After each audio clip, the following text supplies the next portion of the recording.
Haunted and Historic Australia for another episode of Criminals, Cutthroats and Convicts. Now we're becoming quite familiar with Tasmania, or prior to 1877, Van Diemen's Land. Van Diemen's Land was named in honour of Anthony Van Diemen, who was the Governor-General of the Dutch East Indies. He'd organised for Dutch explorer Abel Tasman to go on a voyage in search of the southern land, and on that journey he finds New Zealand and Tasmania, which he named Van Diemen's Land at the time, and on another voyage actually finds the top of Australia, but he doesn't realise he's fined and doesn't claim it. He only claims the bottom part of Tasmania, hence why they changed Van Diemen's Land to Tasmania, because really Abel Tasman found it. Soon after the settlement at Port Jackson was established, they found that they needed more room. They needed somewhere else to store these convicts. It was getting a little overcrowded. They did move along to Parramatta area and sent some to Norfolk Island. But they also found that there wasn't enough room there, and they needed to find another settlement. As we know in our William Buckley episode, they did attempt to settle at the bottom of Victoria, known as Port Phillip Bay, which is today's Melbourne. They couldn't find a spot good enough for a settlement and had to keep moving. They ended up moving along to Tasmania, or Van Diemen's Land, as we know it was named at the time. In 1803, the first settlement of Tasmania was started. We know of many of our convicts who ended up down in Van Diemen's Land. From many of our stories, we know how tough times were being a convict back in the days. The Port Jackson settlement wasn't exactly a picnic, and neither was Norfolk Island. But for some reason, Van Diemen's Land just seemed to be the most awful place to end up. As we know from our cannibal convict episode, people would do almost anything to get out of there, to escape that torture, even going as far as eating each other. Here we have a few more stories about Van Diemen's demons. Our first story about our Van Diemen demons is one about Bushranger Michael Howe. We find that Michael actually entered the colony before Alexander, and he was kind of a bit more successful in his bushranging antics. Along with Matthew Brady, Samuel Brighton and Martin Cash seemed to do quite well surviving the bush area of Van Diemen's Land. Born into a life of poverty, Michael Howe grew up in Pontefract, Yorkshire in England. Born in 1787, his life was rough due to the Industrial Revolution. Poverty was rampant. There were only a few options for these boys: join the army or lead a life of crime. He decided first to join the army, which he then left for the navy, and then absconded by jumping overboard. He then spent his time as a highwayman, the English version of a bushranger, holding up carts and robbing wagons. He was nabbed in the July of 1811 and transported to Australia for 7 years. In 1812, he boarded the Minstrel, where he was taken to New South Wales. From there, due to the overcrowding in New South Wales, he was then put on another ship to Van Diemen's Land. Aboard that ship, he meets up with another young man named James Whitehead, who would become an important part of his life at Van Diemen's Land. Upon arriving in Van Diemen's Land, he was assigned to a man named John Ingle, who was a wealthy merchant, who travelled along with David Collins, originally locating the settlement, but had a reputation of being overbearing and harsh with his servants. Howe absolutely refused to work for anybody. He didn't want to be anyone's slave after having served the king. So quite soon after arriving, he escaped and joined a large party of escaped convicts in the bushland.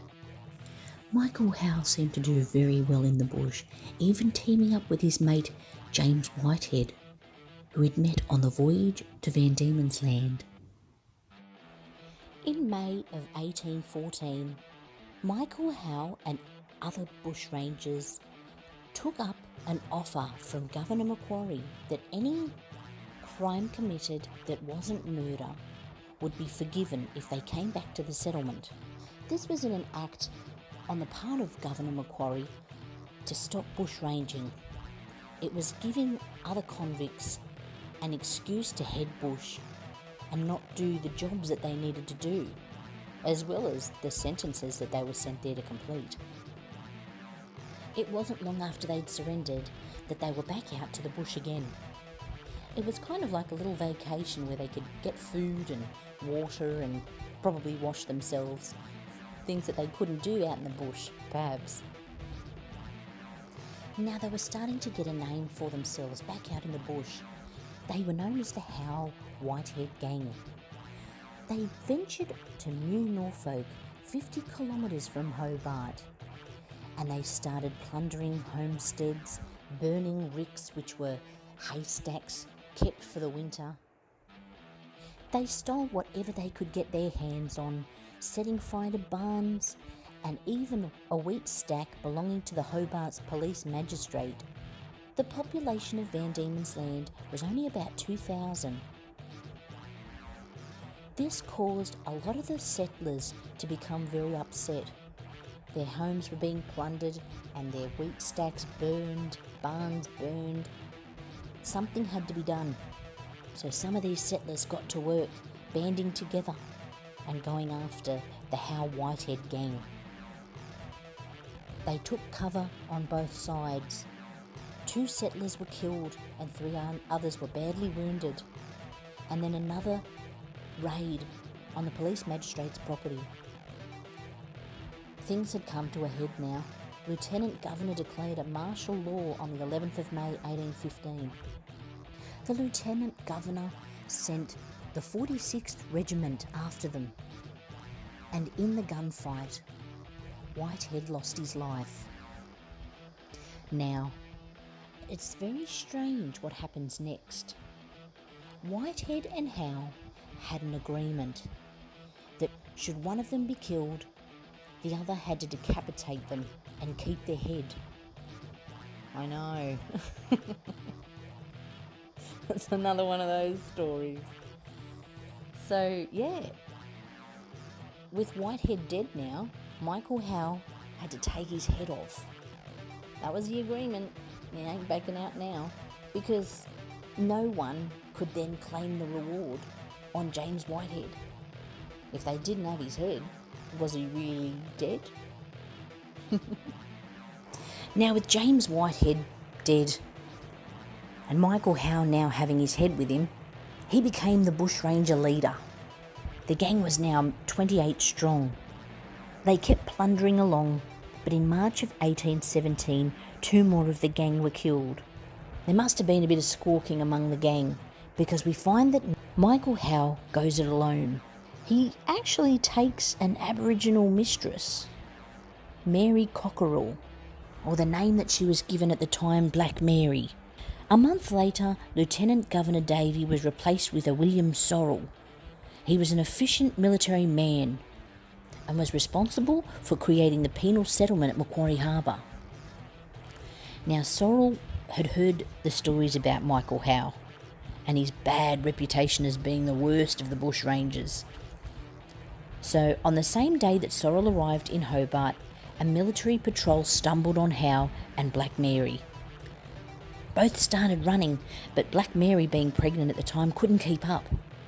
And in a bungled attempt, Howe turned around to try and fire at the soldiers and hit Mary instead. It's unclear if he deliberately aimed at her or if it was just an accident, but she fell.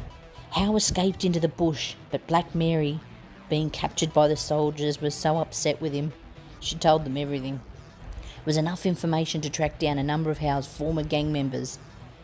2 weeks later, Howe, the self-proclaimed governor of the Rangers, sent a letter to the governor of the town, William Sorrell. Howe said he would surrender and give information about the remainder of his gang if he granted him a pardon in return. The governor agreed, and Sorrell sent for Howe. He came into the Hobart settlement under escort on the 29th of April, and he talked, and he told them a lot of information, even implicating Reverend Robert Knopwood in the Bushrangers' activities. Governor Macquarie wasn't very impressed. There was a bit of cover-up, because nothing ever came out after that. They swept it under the rug. In the meantime, Howe's gang had a new leader, a Geary, and he was shot dead in July of 1817. Finding this information, Howe fled back into the bush again. He realised that some of his gang had been either shot and killed or others had surrendered. Now it was only Howe and another man of the gang, George Watts, still at large.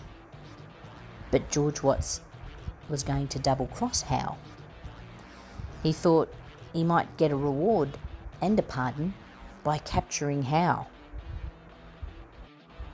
George Watts decided he needed a mate to help him, and he looked for William Drew, who was a shopkeeper. They set a trap for Howe, tricked him and grabbed him, bound his hands. And as he was being led to Hobart, he managed to free his wrists, pulled out a dagger that was hidden in his clothing and stabbed Watts in the back. Almost at the same time, grabbed Watts's gun and shot Drew through the head. Howe escaped, and Watts died a few days later. William Sorrell, the Lieutenant Governor, was getting really upset now. He needed Howe captured. It was creating such a stir in the settlement, as many of the convicts were impressed by Bushrangers. The free settlers weren't, but the convicts were, and they had to keep the convicts in line. So William Sorrell decides that he's going to offer a full pardon and passage back to England for any prisoner who helped capture Howe. So he was trying to get the convicts on side. If you can't beat them, join them. Now at this time, Howe's all alone. His gang's disbanded. Either they've been killed or they've surrendered, gone back to the colony. So Howe's all alone. And this was going to lead to his demise. They figured he was easier to catch by himself than having anyone to help him. So deep in the hinterland, he was working by himself, demanding food and ammunition from huts where he knew that the settlers weren't going to give him any trouble. One afternoon in the bush, Howe was startled to see a soldier ahead of him. Howe had actually been in the bush for about a year now and hadn't seen any other humans. So for a soldier to just turn up where he was really freaked him out.